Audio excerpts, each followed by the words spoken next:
Hi, welcome to Ben and Barry on Football. My name is Barry Sterling Mitchell. I produce the Sterling Net Point Power Rankings.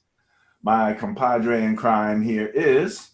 I am Ben Dickerson, and I produce Fantasy Football Wins. Ben's our fantasy football guru. I'm into Madden. Wouldn't call myself a guru, but I can play pretty well, and I could probably beat most people. In any event, you probably beat me. Yeah, because you have never picked up sticks. It's like I've never picked up a fantasy whatever piece of paper and trying to figure out who's who. But it's always great to have a fantasy guy because he knows the players. I'm more team oriented, and this is the matchup show. We will review some of the rankings of the four teams that remain in the game, and we'll be playing on Championship Sunday. That's the conference championships that will be played this Sunday. I think they start about 4 and they'll run through pretty much the rest of the evening. First game's actually at like 3:05. Okay. Second game's at 6 something. 6 something. Okay. So we will get started. Let me pull some information up here and begin to share that information. So as I said, this is Ben and Barry on Football, the matchup show for Championship Weekend 2018 and 19. So before we get started, Ben, I always want to make sure you have an option or opportunity to say anything, and in general, whatever. Are you ready to jump right in? I just want to say let me put this out ahead of time. I am predicting that the Kansas City Chiefs and the New Orleans Saints will meet in the Super Bowl. So these games coming up this weekend are very important to me in hopes that my prediction comes true. That being said, we can move on now and start to analyze what we think is going to happen. All right. Well, the first thing we're going to do is we're just going to look at the teams in terms of rankings. Again, I produce the Sterling Net Point Rankings, Net Point Power Rankings. NP stands for net points. And we found over time that if you track net points, you will pretty much, it'll pretty much take you right to the playoffs and to the Super Bowl, as it has done in the past few years. So in fourth place, coming in with 124 net points, and again, net points is the difference between points for and points against, as the NFL produces those numbers. We have the Patriots coming in at the bottom with 124. And that kind of reflects the season that they had. Again, what I did here was I looked at the season totals and I added in the points and the differentials from the division games. So that's the total of all of the points and points given up that these teams have done so far this season. So number 4, we have the Patriots. Number 3, we have the Rams with 151. Number 2, we have the Saints, who actually finished in first place during the regular season. However, their margin of victory was not as large as either the Chiefs or the Rams or the Patriots for that matter, but the Patriots were pretty far back in net points, more like 7th place, somewhere in there. But in any event, number 1, highest scoring offense in the league at 162 in the net points. Moving right along, we're going to talk about the actual scoring. Points for, we have again in 4th place the Patriots at 477. In 3rd place, the Saints at 524. In 2nd place, the Rams at 557. And again, in the 1st place in terms of scoring, just under 600 points, Ben. Have we ever seen a 600-point season from I'm not sure. We're going to have to go back into some of our old data and see if we've ever had a team that was so prolific on offense. 600 is that's pretty good. That's pretty good. That's pretty good. And again, argues that point for Patrick Mahomes as MVP of the NFL this year. The young man has been absolutely phenomenal in his first starting year. And as you can see here in terms of scoring, we've got a couple veterans, pretty much shoo-ins as Hall of Famers with the Patriots and the Saints. Tom Brady with the Patriots, Drew Brees with the Saints, and we have a couple young guys left here with the Rams with Goff and the Chiefs with Patrick Mahomes. So we've got 2-2 here. We've got the older generation and the younger generation matched up evenly going into this game. In terms of defense, now here's where the Patriots really show up here. They've been able to win as much as they've been able to win, partly because of their defense. They're coming in first at 353, Saints coming in second at 367. And I understand the Patriots are, they've got some injury issues. And we can talk about that a little later in the show. But that could affect them on defense. Third is the Rams at 406. And the Rams and the Chiefs, obviously the Chiefs there in last place at 434, both had somewhat suspect defenses during the regular season, Chiefs being weakest of all.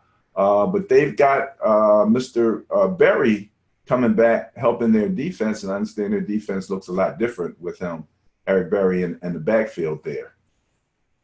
Yeah, they're able to do some different things schematically when he's back there. Yes. All right.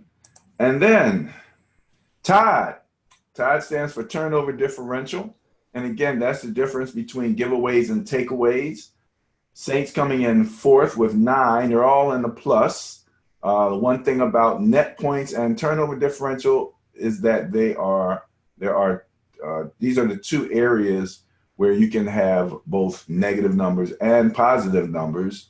My Niners, for example, I do believe were in 32nd place with minus 32 or something like minus 20, I'm sorry, turnovers as a turnover differential number for the season. So that really affects scoring. It really affects everything.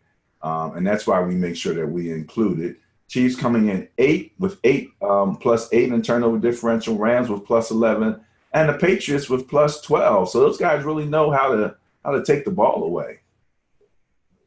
And let's remind people this also reflects teams that don't give the ball away. Oh, absolutely. Absolutely. Drew Brees doesn't turn the ball over a lot. Brady surely doesn't. Right. None of these teams actually do that. So, yeah, absolutely. Let's see here. What do we have going into this now? Here's the nitty-gritty of it. We've got net point at the top in terms of headings, net point bias. You have the team. We have the actual bias between the two teams that are playing, the Rams and the Saints. We have the turnover differential bias. And again, the bias is where we compare the net points and the turnover differential between the two teams, and the teams with the better numbers gets the bias. And then we combine those two numbers for the bias plus score. And so you can see here we have the Saints with 6 net points in their favor versus the Rams, who have turnover differential of 2 in their favor. But that settles out with a bias plus score in favor of the Saints at 4. Extremely low number. I mean, essentially, this is even as far as net points are concerned. As previously stated, I like the Saints. I'm sticking with the Saints. They're the home team. The only thing that I need to be wary of is the fact that the Rams have no one listed on the injury report as of their last practice on Friday. So That being said, you look at the Saints, and they've got some guys that are a little dinged up on their offensive line. That could prove to be a problem, although I don't think it'll be enough of a problem that it will stop the Saints from being able to do everything that they want to do. Defensively, I really like the Saints. I think they're a more well-rounded defense, playing very well together. No huge names, just a lot of real good, cohesive defense. Zone, man, they kind of cover the whole gamut. And they're going to have to, because the Rams have a lot of great weapons. But I'm going with the Saints on this game. We talked a little bit about who we think could be weapon X for the Saints. Yes.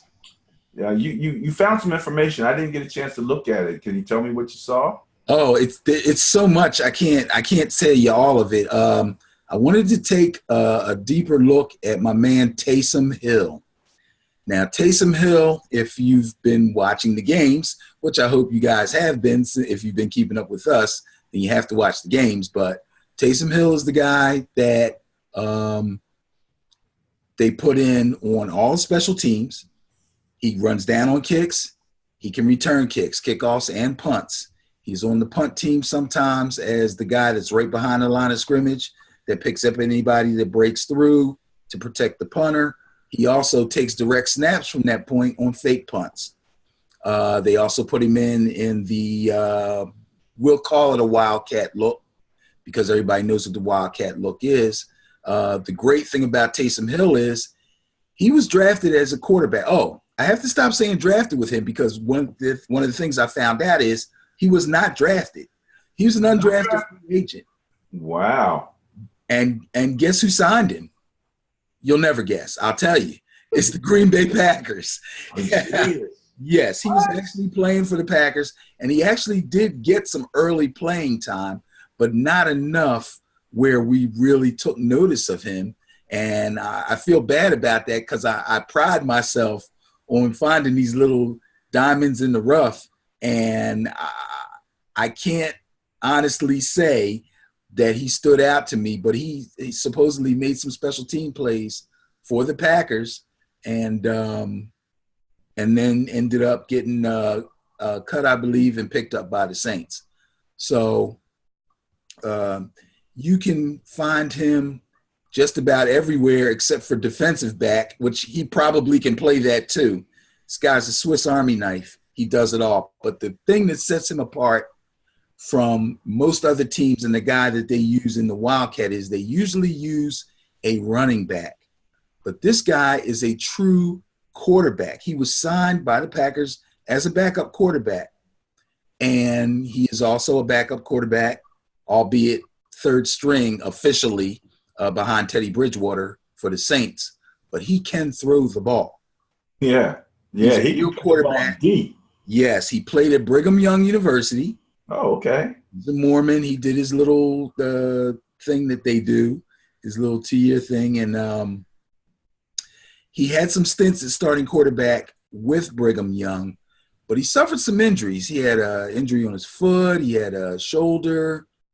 Yeah, he's been through a couple of things. Yeah. Wow. Because he's got good size. I mean, he's like a linebacker back there. Yeah. Well, here's the thing, and he appears to be taller than he is. He's really only about 6'1". Oh, really? Yeah. Okay. But he weighs like almost 225, 230. Oh, yeah. So, and that's why when you see him on these direct snaps and fake punts and stuff, or if he runs, he fakes a handoff and runs out of the Wildcat, he'll run you over. You know, he had like 3 Saints over in that last game. He is a punishing runner, as well as having a great arm, and he's fast. Yes. So, yeah, when we talk about Weapon X, X Factor, whatever you want to call it, Taysom Hill could, in fact, be that guy. Well, I'm looking forward to seeing, how they – well, first of all, I think it's probably the smartest scenario in the NFL if you want to have a option style quarterback in your offense. you don't risk Drew Brees running a lot of that stuff and getting hurt, right? And that's Right. what I No. always talk about with the option quarterbacks. I mean, I always say if you're going to run an option, you better have a second string that can do the same thing if that's what you really want to run, because you're going to get hurt. I mean, most of our running quarterbacks have been injured. I mean, you Right. put on the hill Deshaun Watson, Trubisky, Wentz, all of those guys wind up, getting hurt to some degree, and then you're dependent on that second quarterback. But the way they utilize them, they'll bring him in. Sometimes they'll leave Breeze there on the outside and the wide, just I guess to scare people or whatever. But long story short, um, the sorry about that. Long story short, the genius of having to be able to run those two types of offense without putting your starting quarterback in jeopardy. There's nobody else in the NFL that's doing that right now. So you really got to hand it to the Saints. Yep, absolutely. I'm assuming that they keep Breeze on the field sometimes, number one, for the threat of the Philly play, for lack of another term for that type of play, and gets him back in the huddle quicker. It's a lot easier to just keep him out there and put him someplace safe rather than to run him on and off the field. But they're not the only team that does that, but they are the only team that has a multiple threat guy back there running those type of plays. And I did see him drop a couple passes. However, I'm like, does he have suspect hands? I don't think he has suspect hands. I think his playing time is very limited. Yeah. He's like a relief pitcher. He's in the bullpen. You don't know when you're going to get the call to come in, so you don't know when to warm up, when to sit. When you're out of the game for long stretches of time, and then the coach says, "Hey, get in there," I'll attribute that to that. Okay. But for the most part, he's ready. I've been very impressed by him. There's stars. The thing that when I watched the replay of their season game, just so much talent across the field on both sides. Yes. Between the Saints and the Rams, and then we'll talk about the AFC in a minute. But I mean, when you start to look at the wide receivers that the Saints have, lots of talent. Kamara, Ingram, so much talent there. It's absolutely amazing. And I actually think Kamara surprised the Rams a little bit. I saw his one score in that game. And he had Rams all around him, and he just shot right through everybody. And I think it was like, oh, he's a little faster than we might have thought he was. So I mean, just so much talent across the board. Kamara's slippery. He's very difficult to bring down. Not in a bully type of way like an Ingram or a Gurley. You just can't get a hold of him. But he is strong. Oh, he's strong, no doubt about it. I remember watching a video. He was working out, pulling a truck he was pulling a truck, and they had another one where they set up this harness and put 2 stacks of 45-pound plates on each side, and he was walking up a hill with that. It was crazy. Okay. He's a strong guy. But with the combination of his speed and his running style, just makes it really difficult to bring him down unless you really hit him clean. And then, you go for the kill shot and he hurdles you. So what are you going to do? Yeah, he will do that, no doubt about it. Now, the Saints will be missing their tight end. He had appendicitis. Yeah, old Ben Watson, he's getting old, man. And, he didn't get appendicitis because he's old, but I'm just saying. He's had a pretty mediocre season. I think he's kind of coming to the end of his career. But I tell you the truth, I really wish he was playing because he is a red zone threat, and he'll come up with a big catch for you here and there. He's not targeted a lot, but he's reliable. So they'll miss him a little. They have another tight end whose last name is also Hill, and hey. Guess what? Taysom Hill can be like an H-back. So with Watson being out, that's another reason to play Taysom Hill some more. Yeah, yeah, yeah, yeah. I Because he mean, can block too, by the way. He'd say, I know. It's crazy, man. what can that guy do? I don't know. The Rams are a little more conventional, but they still have kind of X factor weapons. I'm wondering about Cooks, because Cooks was cooking the Saints in that first game. From what I saw, the Rams missed out on some situational things like going for it on fourth, not getting it, Mm-hmm. field goal, those things which could have really helped them. But, they really didn't look like they would have too much of a problem competing. So I really I'm looking forward, I guess, to seeing how they're going to make the adjustments, for this game based on what happened before. But both coaches, and again, we have to give some, shout outs to both coaches. Again, you've got an old vet who's won the Super Bowl with the Saints, and you've got the new young hot guy with the Rams who's making his mark. And so both of those, including in the Rams, including a defensive coach who's a classic now in the, in coaching.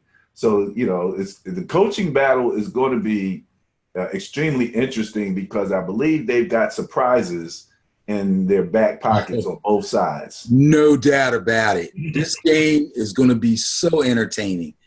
Both these coaches are offensive masterminds. They take chances. They go for it on fourth down. They believe in trick plays. But they don't use trick play. Like I once heard somebody say, if a team runs a lot of trick plays on you, it's because they don't think they can beat you straight up. But that's not the case with these guys. This stuff is like just woven into their offense so that you're never ready. You can't be ready. And they've got packages we haven't even seen yet. We're going to see Taysom Hill do something tomorrow that we haven't seen him do yet. I'm sure of it. And we're going to see something from the Rams that we haven't seen yet. What worries me for the Rams, and I shouldn't say I'm worried because I'm picking the Saints to win, is I'm hearing, and of course, doesn't mean anything because people are saying it, but, we kind of look to these guys on TV for inside information and things like that. And for some reason, several people are thinking that the Rams are going to lean more on Gurley and use C.J. Anderson less, which makes absolutely no sense to me because they're playing so well spelling each other. It's like it's obvious that there's certain plays that C.J. Anderson runs extremely well, and he's big, and his legs are fresh. Why would you not use him? Why would you dog Gurley when you don't have to? I don't understand that at all. But that doesn't mean it's a bad thing because Gurley was coming off of an injury, and they got more out of CJ than I think they expected to. Now, is this the talking heads that you're talking about that are saying this, or someone saying they spoke to somebody on the inside and this? Yeah, and they think that they're going to lean more on Gurley and use C.J. Anderson less, and I don't know if that's true or not. Doesn't make good sense to me. I can't understand why you would want to do something like that when you've discovered a little nugget that you didn't have all season long. He lends some spirit to that running tandem team, and I think that would be a mistake. But again, as far as talking heads are concerned, I kept hearing them talk about Gurley and kind of almost in a negative fashion. It's like, if they have to lean on Gurley, then they're in trouble. because he's, not quite the passer. But again, watching that last game, he had some awesome passes. I mean, putting the ball, in small places, We're throwing. talking about Gurley. I'm talking about golf. Oh, Talking about golf. Throwing better than what I thought the talking heads would give him credit for. So, yeah, there's a lot of people out there that aren't sold on Goff yet. As good a season as he's had, as good as their offense has been, and especially throwing the ball and really throwing the ball well in some of their more competitive games. I'm surprised, but yeah, they're not really sold on him yet. They've seen enough negative things to kind of put the little kibosh on his. I have to laugh. I was getting ready to say they've seen enough negative things to kind of poo-poo some of the things he's done. I have to get that in every. No, I like Goff. I think he's good. But if any of these four quarterbacks might have a misstep, if I had to bet money, I'd bet it on Goff. I can understand that. It's hard to bet it on the other three quarterbacks because the two older quarterbacks, like we said, they're basically in the Hall of Fame as soon as they're such great veterans. They're really great veterans and great passers. I know you disagreed. I did have a question about that deep ball capability from Drew Brees, but we'll see on that. We'll see it tomorrow. Yeah, but I definitely understand why they might go that way. But again, just watching some of the balls that he threw, and again, he does throw well off of play action, and their run game sets up that play action. One of the commentators said something, and he said your best pass protection is through play action. Absolutely. So I expect that, but they've got talent all over the field. The one thing that they're missing in their X factor, Cooper Kupp, and when I found out that he basically had like the record for receiving yardage for the Rams, and you think about the great receivers that the Rams had, that's a big hole to fill. They seem to have filled it. And again, that's where I think Anderson is going to help them because he just keeps putting them in short yardage situations, first down, right. Second and 5 is where you want to be, right. It gives you so much flexibility. So you're going with the bias here? I'm going with the bias. I'm going with the Saints. I really believe in them. Number one is why I'm going with them. And also because I picked them to go about mid-season, so I can't get off of their train now. Yeah, that's right. You're stuck on that train, buddy. Let's go to the next game.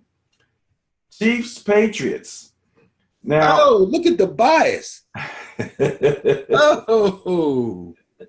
And they're home.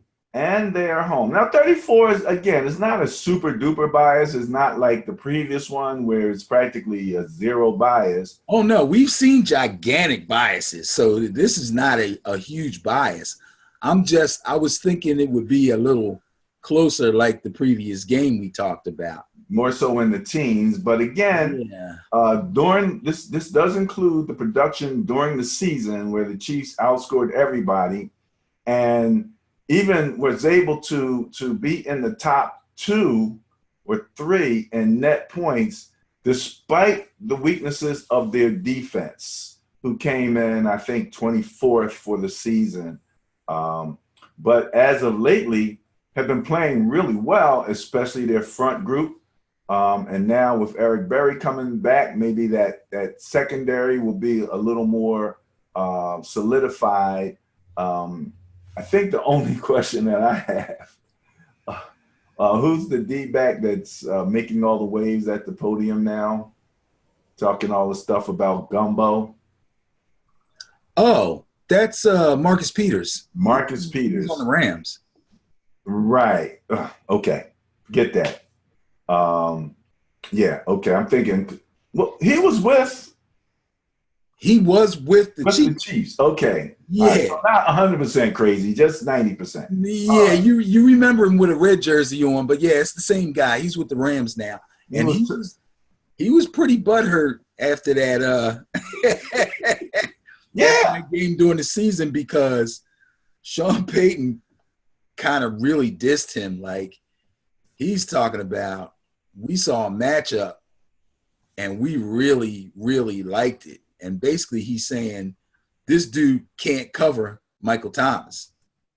He didn't look like he could cover Michael Thomas in No, that he didn't. game either. No, he didn't. And as far as I'm concerned, instead of getting pissed off, I mean, I'm not saying you shouldn't be pissed off, but you can't be real pissed off about what he's saying. You just got to be pissed off that what he said was right, and you need to fix that. So he got his wish. He got them back. You know, he got a chance to play him again. The difference is Aqib Talib is back now. He didn't play in that game during the season. So chances are Talib will shadow Thomas, and they'll take that off of Peters. His thing is, if he doesn't want to get embarrassed again, now you got to cover Ted Ginn. And and I know we're trying to get to the Chiefs game, but let me just say this. No, that's okay. Early in the Eagles game, if you noticed, they were going to Ted Ginn early and often. You know, he's only been back for a few weeks, and he's looking tip-top, fresh leg fast. So, you know, they really tried to get it to him early. They threw it to him quite a bit. Unfortunately, early in the game is when Breeze, for whatever reason, was having a few problems getting in sync with everybody through that early interception and all that stuff. And then once he got going again, Thomas kind of got going at the same time, and then, you know, Ginn didn't get a lot more passes. But I think it's going to be different this week. I think Ginn is going to be a factor. He's going to be again, with that speed, a former Niner, my beloved Niners, you know, speed has always been his, you know, his thing, man. He's always been fast, and, you know, speed spaces the field. right. But early on in his career, when he was with the Panthers and with the Niners, he was like a Deshaun Watson type. He takes the top off the defense. He's so fast. He's the big-time threat, blah, blah, blah. But he has made himself into a real NFL wide receiver. He runs all the routes. The question was his hands, his ability to catch. Exactly, and that's part of what I'm saying. Special teams. That's part of what I'm saying. His hands and his route running have greatly improved because he could have just fell by the wayside and been one of them guys like remember what was his name? Darius Hayward Bay used to play with the Raiders. That guy caught like 20 passes a season. Come on, dude. And all he did was run deep deep routes. And then sometimes when they threw it to him, he dropped it. So Ginn was looking like he was going in that way. He has completely reversed that now. He's a real NFL wide receiver, good route runner, good hands, and super fast, and he will be a factor in this game. No doubt about it. No doubt about it. Now, back to the Chiefs. Yes. Patriots game. We were looking at that one, and you've got, you know, Tom Brady going into what's it, Arrowhead? Yes. Arrowhead Stadium. Cold day. Don't expect much on the field, however, especially with their heated field. And they're playing way better than they had during the season. And they absolutely showed off against the Chargers. Mm-hmm. And, you know, it seems as if Tom Brady might be borrowing the dog mask from the Eagles because he's talking. He's trying to. He's trying to. The Patriots have had too much success to try to play the underdog role. Nobody's buying that. People are still saying, I'm taking the Patriots because they got Brady and Belichick. They're not even trying to explain it. They're not even going in depth like we are. You know, they're not giving us no net points. They're not giving us. All they're saying is Brady and Belichick. Until they die, I got to go with them. You know what I mean? So, he can't do the underdog thing. It won't work. It doesn't work well. No. And we had talked about Andy Reid Yes. and his acumen as a preparation coach, especially given a bye week and extra time. He's like 80%, on wins when he has that extra week. But still has the stigma of the game day coach and the decisions in crunch time, especially when it came to clock management. We saw him fumble the ball or fumble the clock or fumble something of the decision making over time. But he's even seasoned, and I'm not really expecting that. I would be surprised to see him screw that up, especially with Bieniemy next to him at this point. I don't think he was there when he was having his troubles before in the playoffs against the Patriots and things of that nature. Mm-hmm. What do you like about this game, or who you're going with? Who with this game? The Chiefs? I'm liking the Chiefs. Again, going with the home team. And if you've been watching the show, I'm not a homer. I picked the Cowboys and the Chargers to win last week, and I was really wrong. But I think the Chiefs have a big home field advantage. Their crowd is tremendous. Their crowd is so good that people are trying to say that the weather, if it's cold enough, will stifle the crowd. Like you're game planning against the crowd. Come on, y'all. You can do better than that. Like, it's hard to yell real loud when the temperature's under 5 degrees. Well, guess what? We don't have to worry about that because it's going to be like 30. So, yeah, it's going to be loud. And it's going to be, it feels like. What did they say? What is it going to feel like? 20-something? Maybe lower than that. Could be the teens. Could be, it feels like in the teens. Okay. But after they finish tailgating, I don't know if they'll feel the feels like. No, they'll be fine. They'll be fine. They won't be fine on Monday when they go to work. They'll be pretty jacked up then. But yeah, Sunday they'll be great. I saw some pictures of the field. The field is in great condition. As far as, grass and all, there's not bald spots and patches and everything like that. I don't know if it'll be a fast track or not. I think they got some more snow this week, but they cleared it off. So if they don't get any more and it doesn't rain, should be a fast track. Also, their defense plays very well at home, which is not an anomaly. There's a lot of teams whose defenses have far better statistics at home than they do on the road. Part of that's because you don't have part of that's because of the crowd too. But I don't want to put too much on the crowd. I really think that the Chiefs are playing really well defensively right now.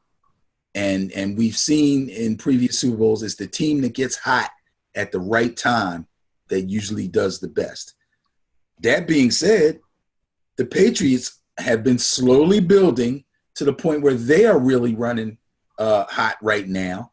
Both sides of the ball. Defense looks sturdy.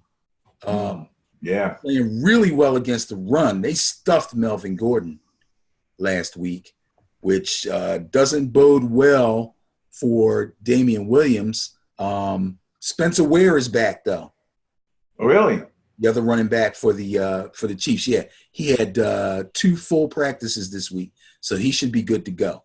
So they've got 2 running backs there. So now they got a 1-2 punch where they've been basically living off of Damian Williams right for the last couple of weeks. So that's another plus for the Chiefs.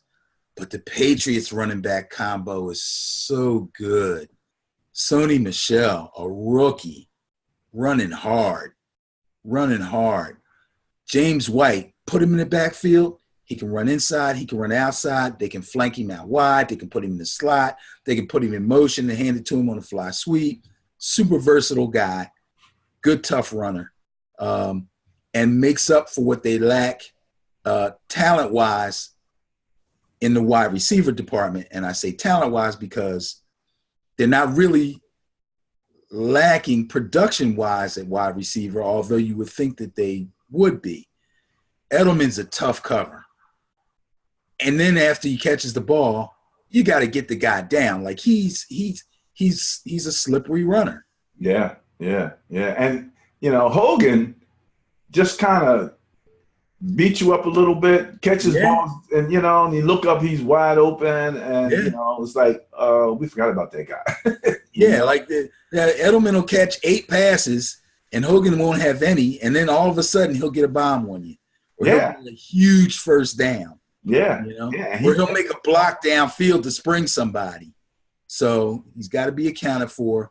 And last but not least, looking for Gronk to do something. He's been quiet, well, relatively quiet, because he did show up last week with a couple of big catches. He may be primed for a good game too. And again, Gronk, they seem to be using him more situationally. He's like, okay, this is, we need to keep this drive going. We've been beating you up to the left, beating you up to the right. Now we're just going to beat you up. throw one at Gronk and catch you in a mismatch, because most matches against him are mismatches. He just hasn't been as healthy and to really be able to take advantage of it. But, there's no holds back at this point. I mean, nothing to save for the next game, because if you do, there won't be any next game. Absolutely. Yeah. And we were talking about the best pass protection is play action. That's how the saying goes, right? Right. And because the Patriots running game is going so well and is so diverse, and because Gronkowski is almost always on the field because he's a great run blocker, that makes him a bigger threat in play action. Because you have to account for him, but when you're accounting for him, you're kind of thinking, okay, this is a rundown, this is a pass down, and then you might get a rundown, you get play action, he takes off, and you got a linebacker on him. That's a problem. So, it's going to be tough. On top of the whole Belichick with the new game plan and plays you've never seen before and stuff you can't find on film and all that, this is going to be a really good game. But again, I'm on the Chiefs train, so I can't get off now. But I really think that Patrick Mahomes is bulletproof right now. I mean, he's just – if he was going to falter, he'd have done it already. I think so. He's like has he had a bad game? For him, a bad game is like less than 400 yards passing or something ridiculous like that. And we talked about him, number one, last week in the division against the Colts, he showed no nerves. And I even tweeted that he was gaming the Colts' defensive line. I mean, he had them guessing, man. They were on skates. It was crazy. Yeah, it kept jumping offside, I mean, they didn't even – you don't need a run game if the defense keeps giving you 5, right. Or at least it also shows his command of the playbook that he can audible, be it real audible or fake calls. He knows Andy Reid's offense really well, and that's a big deal. I mean, Andy runs his modified West Coast. It's got a lot of verbiage. It's got a lot of stuff going on, a lot of moving parts. They're always fly sweeping Tyreek Hill all over the place, and he seems to have great command of that. The guy, ooh, man, we haven't seen a rookie quarterback like this in a long time. We talked about – I keep calling him a rookie. It's his first year as a starter. Right, second-year quarterback. Playing-wise, he's essentially a rookie. But knowledge-wise, he's a second-year player who has mastered Andy Reid's playbook, and that's not an easy thing to do. He was soaking up the information from Alex Smith like a sponge, and Alex is the kind of guy that will help you. Yeah, that reminds me. I put something on Twitter. I found something about how big a deal it was with him and Alex Smith together, and how he gives Alex Smith mad props. And they say, you know, a starting quarterback, when the team drafts a hot shot rookie quarterback, part of his job is kind of helping the guy along. You know, they're in the quarterback room, they're looking at film. He's supposed to point out these NFL intricacies to the guy and help him along. Some quarterbacks have been known to kind of shun hot shot rookie quarterbacks and not necessarily tell them everything or leave things out, or kind of like, I heard guys say that's not my job. Right. They say Alex Smith went all out to teach this kid. And he went all out to teach. Wow. He really did, man. Even knowing that the kid could take his job. And again, we send our best out to Alex Smith. Yes. One of the things we talked about also was how Patrick Mahomes, because he is the son of a professional ball player, baseball, not football, but still a professional player. It reminded me of Kobe, and how when you come up, you know, in that environment, around pros, you know, around that level of competition, that your prep, that's prep like no other. Right.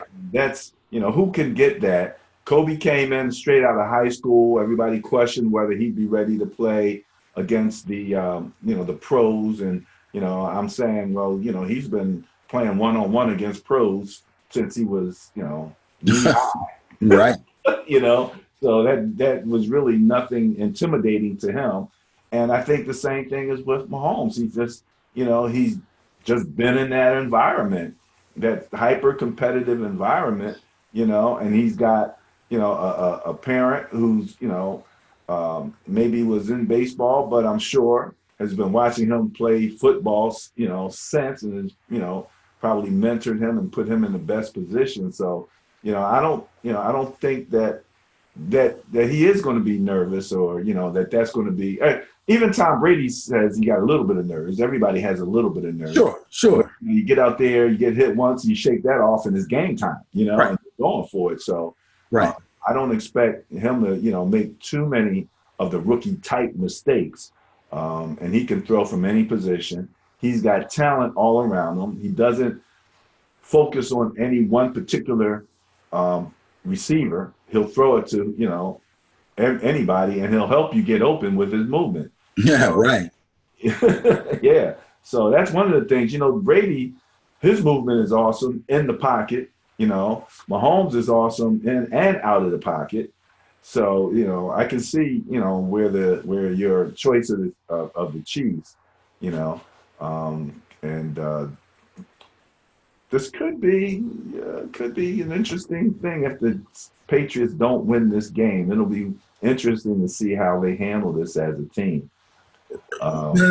Considering that they got this, if they had lost in the first, well, not they in playing the wild card round. If they had lost last week to the Chargers, I don't think a lot of people outside of New England would have been surprised, and probably would have taken it like, well, you know, they got here and they did win their division, but their division is weak and the other teams are starting to catch up with them, blah, blah, blah.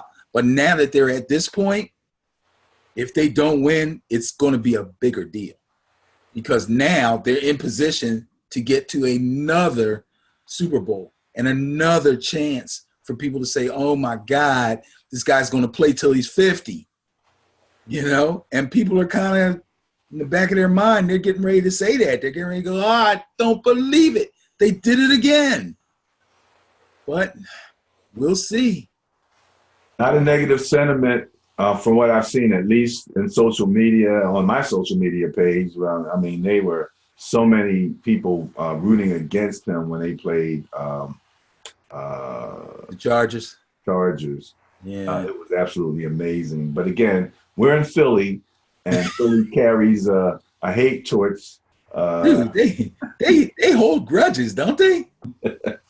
I mean, really, you know, since their loss to the Patriots, you know, and then with the different news that came out, it was just fed on it. So, you know, but as far as you and I are concerned, it's all about football.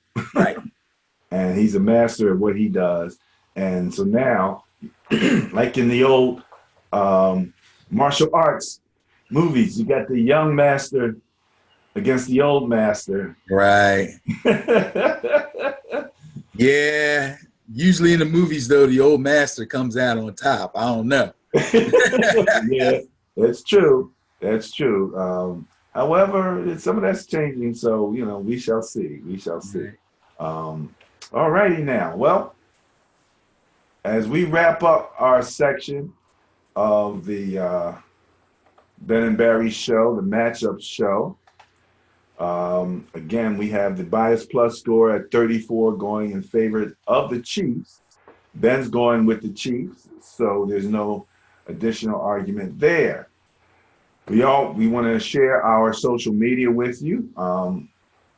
You can find us on YouTube by visiting our website at www.benandbarryonfootball.com. You can find us on Twitter at B&B on Football and on Facebook at BNBOF.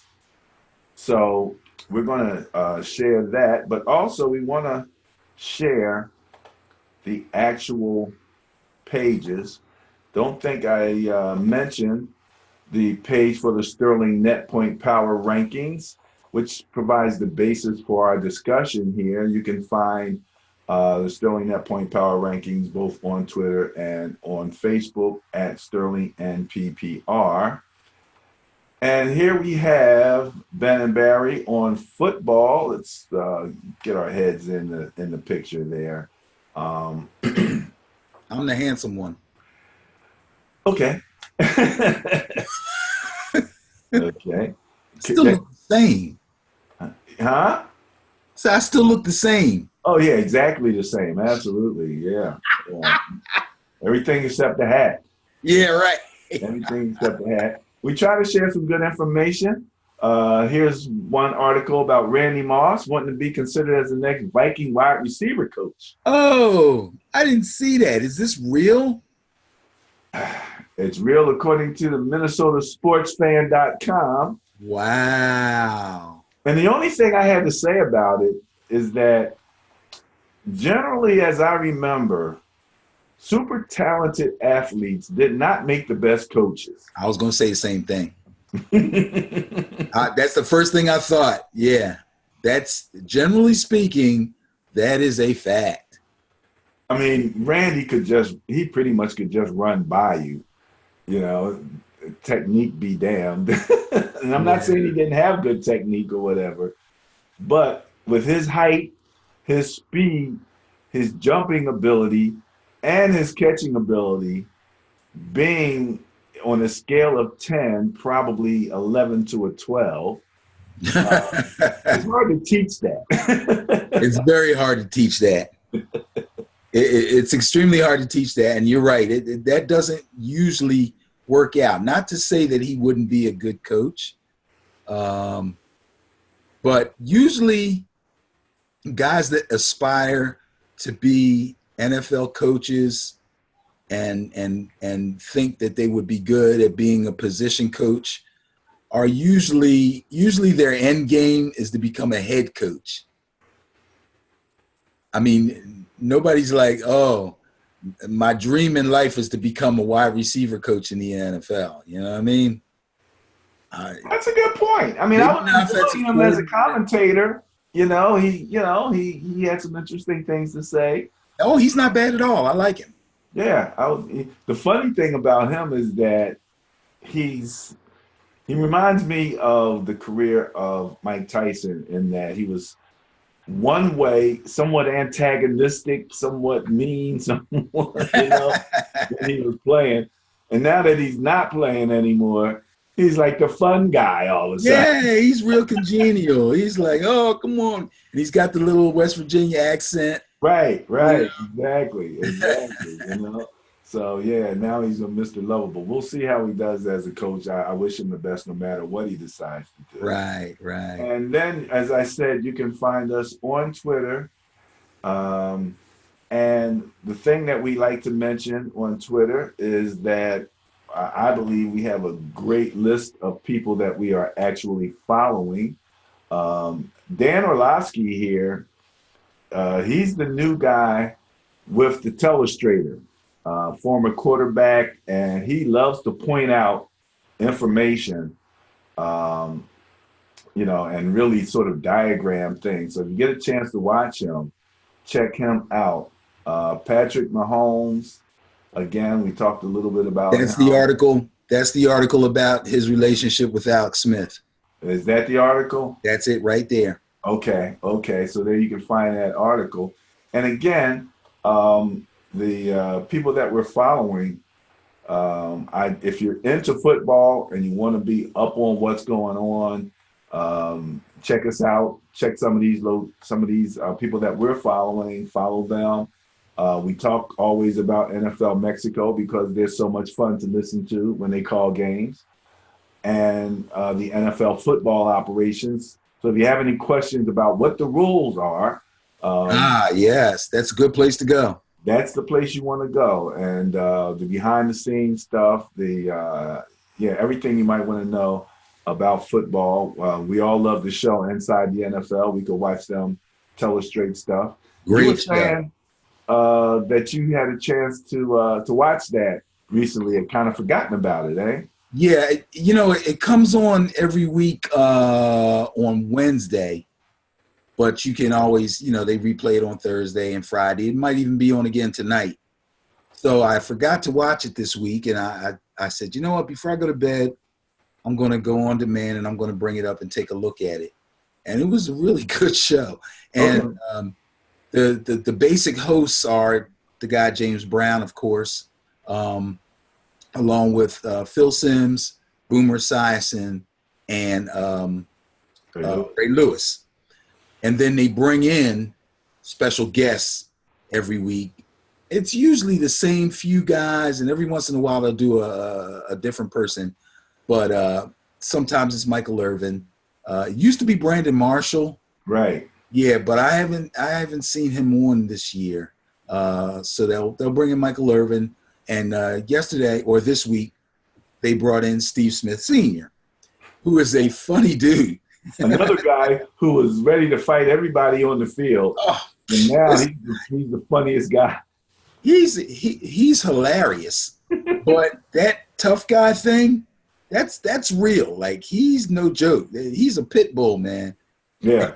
You don't remember, I think when he was in Carolina, he broke a teammate's face, like, in practice. Really? We were getting into it, and he crushed this guy. Like, he socked him. Like, they wrestled, they fought, they tussled. He got him on the ground, and usually football fights, once they hit the ground, they separate them. Right. Before they could separate him, he clocked this dude, man, messed him up. So, yeah, he's real. And if you want to laugh, go on YouTube and bring him up. And he had a game after Carolina let him go, which he was pretty bitter about. Right. Went to the Ravens, and he played the Ravens, and he's going at him, and he's telling him, yeah, you better ice up, son. That's his famous line, ice up, son, and all that. And he turns away from the camera, and he turns back, and he goes, and cut my lawn while you're at it. Because he still had a house in Carolina. Yeah. I love that. I mean, the thing about football is it's such a people sport. And let me just mention, Super Bowl's coming up. We'll talk about the Super Bowl next week more in depth. But the backlash against those who have decided to be a part of the Super Bowl festivities, especially one Gladys Knight, is really, I'm seeing people really kind of almost castigating her, man. And I'm like, y'all better leave Gladys Knight alone. Yeah, she was. I mean, I don't get it. But I mean, I get it, but it's and the funny thing is, at least with the people that I'm seeing on Facebook, they're like, I'm not going to watch no football, and it's almost like they're really trying to support Kaepernick, but yet they don't really know what happened with Kaepernick. And even when you point it out, they don't really care. You Right. know, I actually took the time to kind of write a little bit about the history of Kaepernick and how he got to where he was. And I even mentioned, you guys are talking about boycotting football, but Kaepernick supported Eric Reed when he got a position and was playing. Right. So, Yeah, he was happy for him because Eric Reed wanted to play, and he felt he was being blackballed, and he shouldn't have been. Uh, they were and both being blackballed, and there's no doubt about it. And my point to them is, are you guys just realizing that there is racism and, across the NFL, just like across the United States, just like across the world, yeah, and you're going to get some of that, and some of the decisions that Kaepernick made when he was radicalizing, I'll call it, for lack of a better word, like F the pigs on his socks and stuff out on the warm-up field and stuff like that, that if when he left the Niners, my question was, did he really think he was going to get embraced by the other teams across the league? Did he really think that those Republican owners were going to, really take him in, especially over their profits? Those guys right, much over their profits. right, I also don't think people really recognize the positive stuff that comes out. Number one, 60-70% of the players are African American. So it's like you want to boycott them, you're actually boycotting black people, with, a legacy changing, contracts. right. And, these guys are doing a lot of work, in the communities that you might not know about. I mean, That's Richard correct. is out in the community. Our own young guy, Corey Clement, just donated $5,000 to his high school. You know, so a lot of what these guys do goes unsung, and we do try to share that information on our social media to provide some balance. And again, it's not that we don't support the ideal of what Kaepernick was talking about relative to police brutality and things of that nature.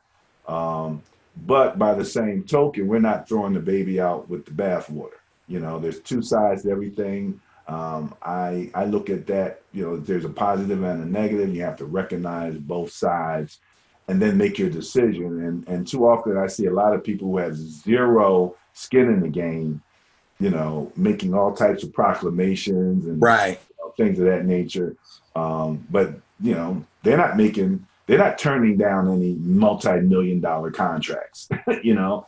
not quitting their jobs, and they got the same issues at their jobs, Right. But they're not quitting their jobs. No, they're not quitting their jobs. So, I just think that we just need to have some balance. And again, if you really want to do something to prevent, reduce what Kaepernick was talking about, which was police brutality and the things of that nature, that you got to really get involved at a level beside boycotting the NFL, because that's not going to stop it. That's not going to stop anything. And you got to leave Gladys alone, because if Gladys said, you know what, I support Kaepernick, so no, I don't want to sing the national anthem, they would say, okay,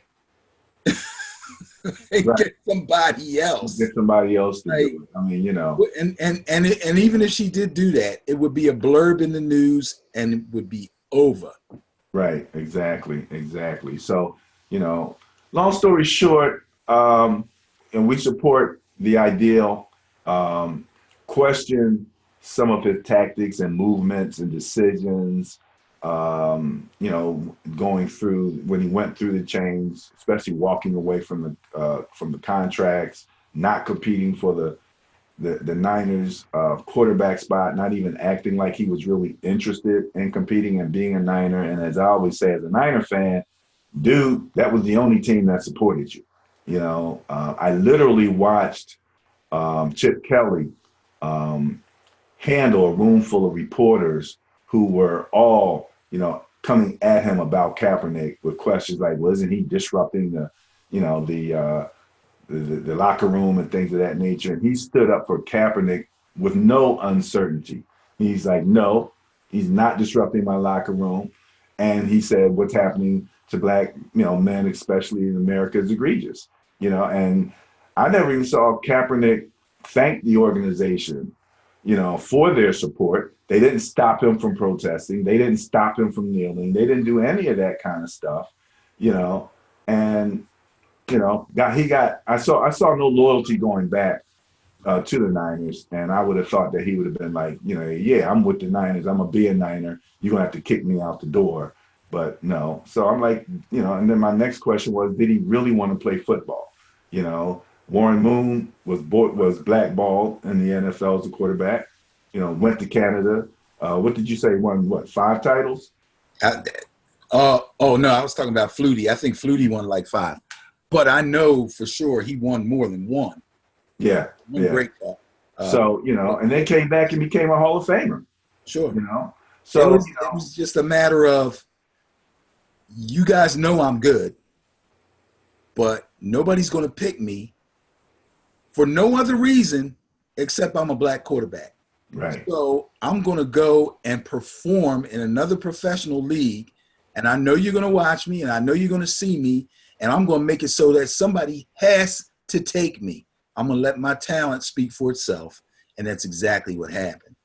Exactly what happened. So, all the best to Kaepernick, but relative to the boycott. And secondly, a lot of those people aren't really spending any money with the NFL. So the boycott is just noise. The NFL had one of the best seasons in terms of attendance and et cetera in a long time this past season. So, if you're not spending money, and as I suggested, if you have a complaint, send a letter, send an email, complain to the NFL, excuse me, reach out, let them know how you feel. Let them know, if you have an issue with the national anthem, with the boycott or the blackballing of Kaepernick, and things of that nature. Because if you just complain to your little social media circle, that's not going to really have much of an impact on their revenues at all. And that's where it speaks. But they want to know. And then you hear all-encompassing statements like, the NFL doesn't care about black people. The NFL cares about profits. It's what most businesses are all about. They care about profits, but, they're moving in a much more social direction. We had the My Cleats, My Cause movement, which was something that never happened before. You couldn't go out there and wear your cleats and write anything on them and promote your cause. This is an organization that checks how high the guys wear their socks. Right. Okay. Exactly. So they're listening. They might not be moving as fast as people want them to move, and they might not be, jumping as high as people want them to jump, but people's voices are being heard. And I'm not saying we should be happy. I'm not saying that. I'm just saying things are happening. Things are happening, and again, just it's the American experience. So, it is what it is. We just have to keep fighting, but we can't forget what people went through to even get to the point that we are now. Right. Your MVP quarterback is a black man. Right.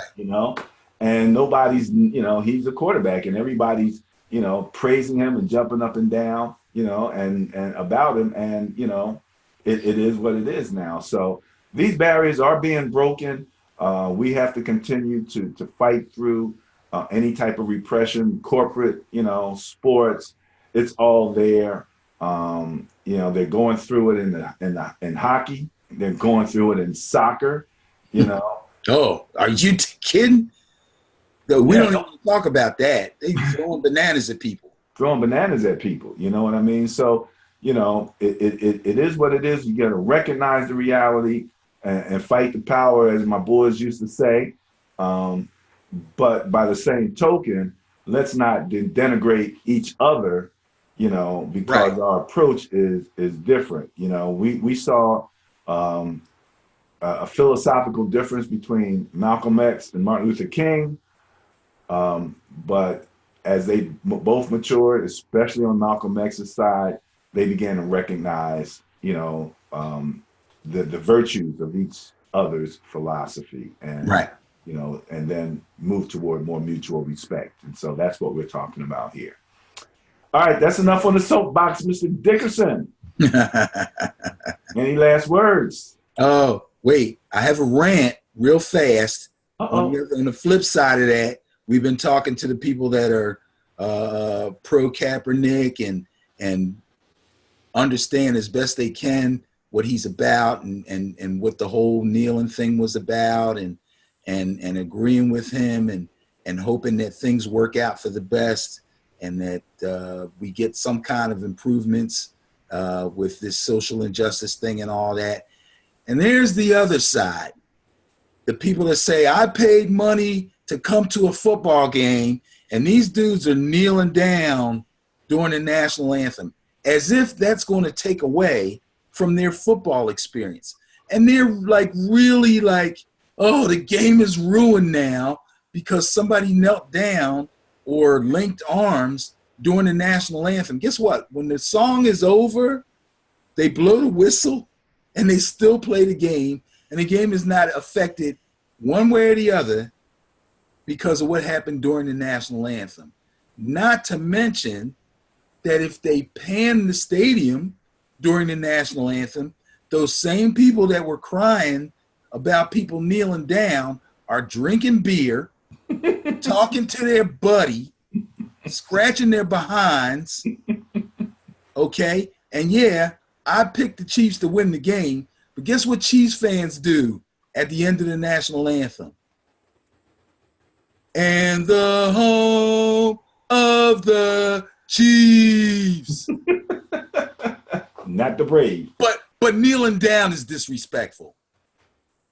Absolutely. Come on, man. Absolutely. All right, my rant is over. That's the hypocrisy of it. We recognize that. And, that's part of dealing with that situation. So good stuff on that rant. Good stuff on that rant. Any further last minute stuff? Go Noles. Go Noles. Everybody have a great day. Thanks for tuning in. Remember to hit the subscribe button on YouTube. Like us on Facebook. Follow us on Twitter. And have the best of days. Take care.